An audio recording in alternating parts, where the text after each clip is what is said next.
जय हिंद साथियों। सीजीपीएससी का नोटिफिकेशन आप लोगों ने तो देखा ही होगा। इसमें कुछ महत्वपूर्ण जानकारी है जिनको आपको देखना चाहिए। जैसे कि प्रारंभिक परीक्षा से संबंधित है। प्रारंभिक परीक्षा से संबंधित जानकारी क्या है? तिथि के बारे में जानकारी है और पेपर का समय कितने से कितने बजे है। तो जैसे कि प्रारंभिक परीक्षा का जो तिथि है 11 फरवरी 2024 को प्रारंभिक परीक्षा होने वाला है। और समय समय है, प्रारंभिक परीक्षा में 2 पेपर होते हैं। पहले पेपर को हम जीके के नाम से जानते हैं और दूसरे पेपर को हम सी सेट के नाम से जानते हैं।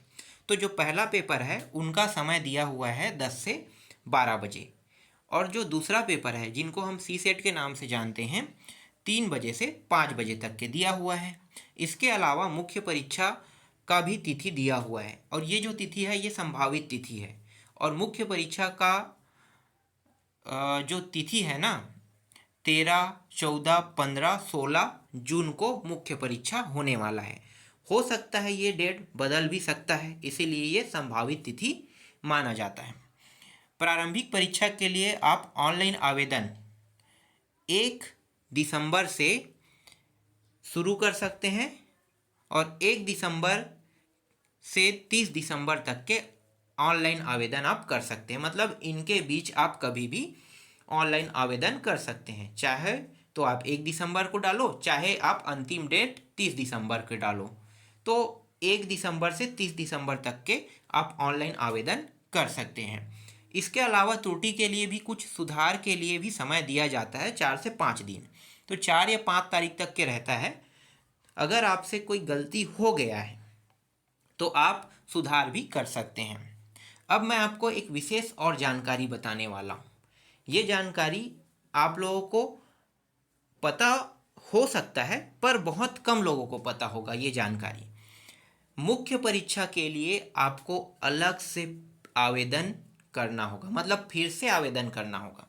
जैसे कि आपने प्रारंभिक परीक्षा के लिए आवेदन किया, अब प्रारंभिक परीक्षा जैसे ही आपने पास किया, और जो व्यक्ति प्रारंभिक परीक्षा पास करेगा वही तो मुख्य परीक्षा के लिए आवेदन कर सकता है ना। तो प्रारंभिक परीक्षा पास करने वाला व्यक्ति ही मुख्य परीक्षा के लिए आवेदन कर सकता है, और मुख्य परीक्षा के लिए आपको फिर से आवेदन करना होगा। ये बहुत महत्वपूर्ण जानकारी है, बहुत से लोगों को पता नहीं होता है। वो लोग क्या सोचते हैं कि हमने प्रारंभिक परीक्षा के लिए ऑनलाइन आवेदन कर दिया और प्रारंभिक परीक्षा उनका निकल गया है, तो वो लोग सोचते हैं कि हम डायरेक्ट जून में ना जो मुख्य परीक्षा होगा उसमें हम बैठ जाएंगे। ऐसा नहीं होता है। मुख्य परीक्षा के लिए आपको आवेदन करना होगा। जब आप आवेदन करोगे तभी आप मुख्य परीक्षा में बैठ पाओगे। अब देख लेते हैं पदों के बारे में जानकारी। पद के बारे में विशेष जानकारी ये है कि यहाँ पे जो पद दिया है ना, आप उसी पद को तो पा नहीं सकते। तो हम क्या करेंगे, कुल पदों को देख लेते हैं। कुल पद जैसे कि 242 है। अब इस 242 पदों को आप पा नहीं सकते, क्योंकि कुछ पद जो है वो कैटेगरी वाइज है, कास्ट वाइज बटा हुआ है, तो कैटेगरियों में चला गया है। इसलिए आप पूरा के पूरे 242 पदों में से आप कुछ ही पदों को पा सकते हैं, है ना। तो देख लो, अनारक्षित में 94 पद है, अनारक्षित में 94 पद है। और ये अनारक्षित के जो पद है इसमें ST, SC, OBC, जनरल सभी शामिल हैं। मतलब कोई भी इस अनारक्षित में आकर यहाँ से एक पद को ले जा सकता है। इसके बाद आते हैं जो 35 पद आपको दिखाई दे रहा है ना, ये सिर्फ और सिर्फ SC वालों के लिए अवेलेबल है। और इस SC वालों में महिला भी शामिल है, पुरुष भी शामिल है, इसमें विकलांग भी शामिल है। ठीक है, हर चीज़, हर कैटेगरी शामिल है। मतलब कैटेगरी का मतलब ये कैटेगरी मैं नहीं कह रहा हूँ, ST, SC, OBC general category नहीं कह रहा हूँ, विकलांग। ठीक है, विकलांग से संबंधित है, फिर महिला भी शामिल है, पुरुष भी शामिल है। मैं ये कहना चाह रहा हूँ, मतलब महिला भी, पुरुष भी, विकलांग भी इसमें शामिल है 35 में।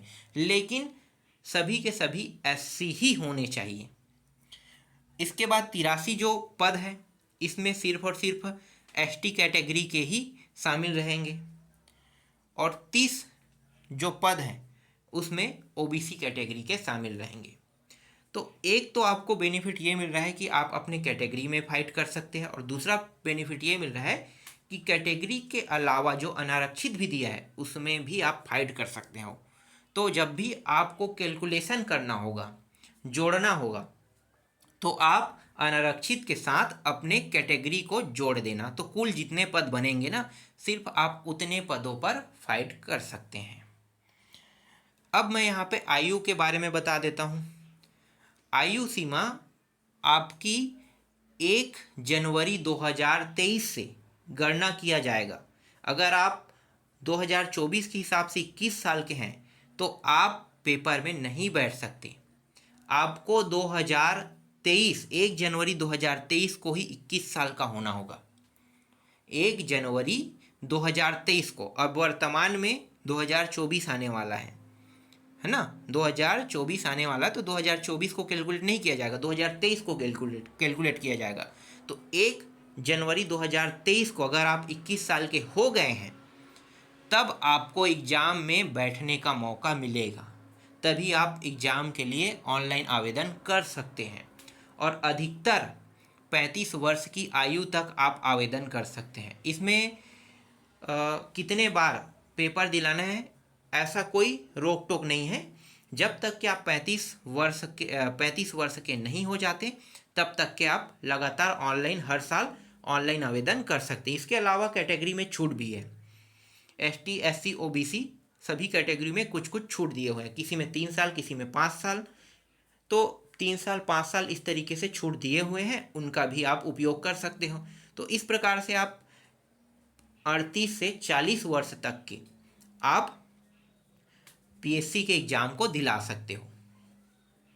तो ये जो जानकारी है इनको मैं आपको बहुत ही महत्वपूर्ण जानकारी के तौर पे दे रहा हूँ। और हाँ, जो दिव्यांग है ना, उनके लिए PDF में नीचे के साइड में कुछ लेटर टाइप से दिया हुआ है, एक प्रपत्र दिया हुआ है।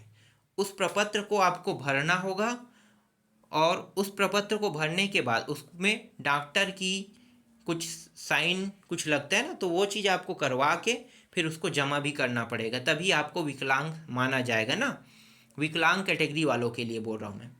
तो विकलांगों के लिए भी यहाँ पे कुछ विशेष जानकारी दिया हुआ है।